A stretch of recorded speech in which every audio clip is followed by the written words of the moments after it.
recent statistics show that 1 in 4 women and 1 in 6 men have been sexually abused before they turn 18 years of age. Those abuse survivors are in our churches today. If you think about it, if you have a church of, we'll keep things simple, a church of 100 men and 100 women, that's 20.5% of your congregation are sexual abuse survivors. Most who've never told a single soul of the trauma that they experienced. So how does the church reach out to these vulnerable ones?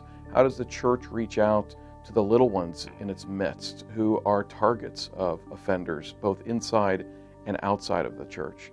I think the first step in doing that is acknowledging and understanding that this offense exists, and it exists as much or more inside the church than outside of the church.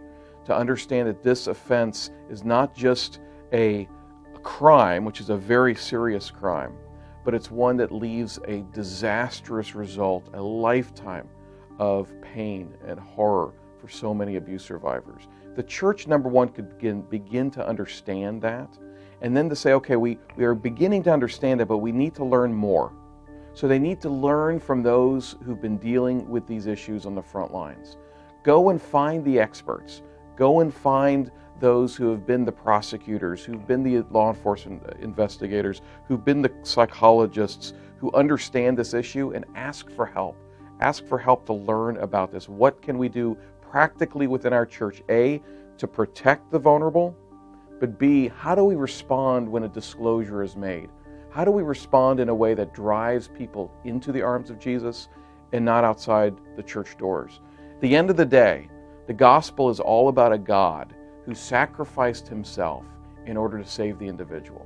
If we, the church, would begin living out that gospel as it relates to this issue of abuse, it's amazing what would happen. But so oftentimes what I find today in churches and other Christian institutions is that we speak the gospel with our lips, but when something like this occurs, we actually sacrifice individuals in order to save and protect our own reputations. That's not the gospel. So yes, the gospel is really relevant to this issue. It's at the heart of this issue.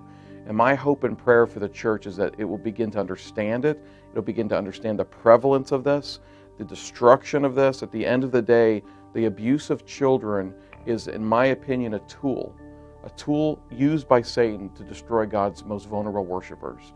So let's not rob God or allow God to be robbed of his worship, and let's begin to take proactive steps as churches and Christian communities to protect our children, but also to serve and protect those who've been hurt. If the church could actually begin leading on this issue, and the world begin looking and going, wow, that's an example we want to follow, I think we would see some amazing results in the lives of precious souls.